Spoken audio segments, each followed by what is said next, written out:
Bienvenue dans la vie de Nico Cado Avocado, le youtubeur qui a détruit sa vie pour des vues. Vu qu'internet ça part en steak assez rapidement, les mukbangs qui étaient là à la base pour combler un sentiment de solitude se transforment littéralement en food porn, où des gens engloutissent des quantités astronomiques de nourriture. Les gens en veulent toujours plus de gras, plus de bouffe, plus de calories, tellement qu'on se retrouve vite avec des vidéos 10 000 calories challenge. C'est à la limite du possible ce que fait Nico et pourtant tout va bien. Ses fans ils adorent, hein, ça les rassure de voir que leur youtubeur préféré il mange bien plus qu'eux. Il a un rythme de 2 vidéos par jour sur ses 6 chaînes YouTube, alternant des vidéos drama dans lesquelles avec son mari il se lance de la bouffe dessus et d'autres vidéos dans lesquelles ils se séparent, ils se remettent ensemble, ils s'insultent. Sa chaîne se transforme peu à peu en de la télé-réalité. Et alors vous vous demandez peut-être mais pourquoi il fait ça? Il flingue sa santé, la santé de son couple, la santé de ses proches. Bah tout ça là il le fait pour...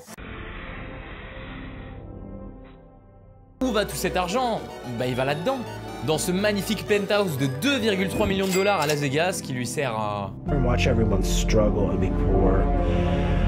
It's so entertaining. I love watching poor people. They struggle. Oh, I just need popcorn. I could sit here and watch them struggle all day. So up here in my tower, because I'm so rich, I watch all the poor people. Hi. Il y a eu de la soupe de tomates contre les tournesols de Van Gogh, de la purée sur les meules de Monet. Alors comment la justice sanctionne-t-elle ces actes de vandalisme ?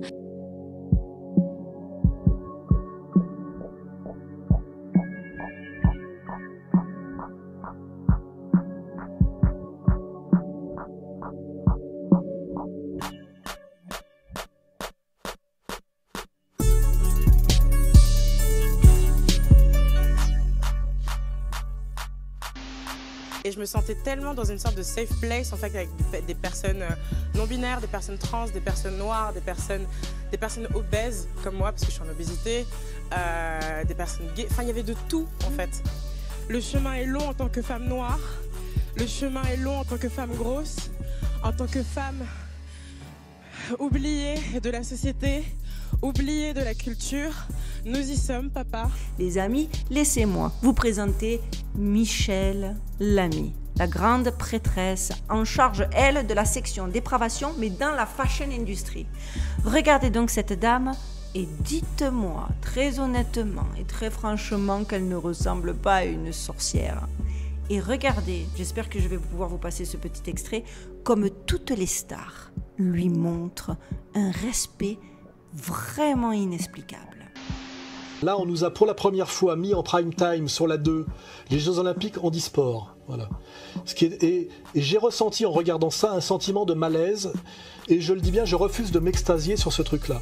C'est un spectacle malsain, angoissant, inquiétant, dont je ne comprends pas très bien la fonction. Je n'ai pas envie de m'extasier devant 6 unijambistes qui se tirent la bourre en fauteuil roulant. Première série du 5000 mètres fauteuil. C'est parti avec une mise en action assez... Je trouve ça grotesque et dérisoire.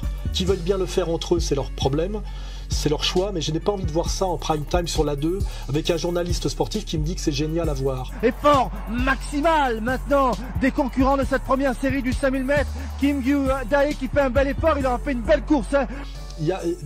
Quand on a perdu ses jambes dans un accident, on peut se poser des questions sur le fatum, sur le destin, et penser peut-être qu'on a autre chose à faire que de continuer à se battre pour le struggle for life libéral, où le but c'est d'arriver avant l'autre unijambiste sur un 200 mètres.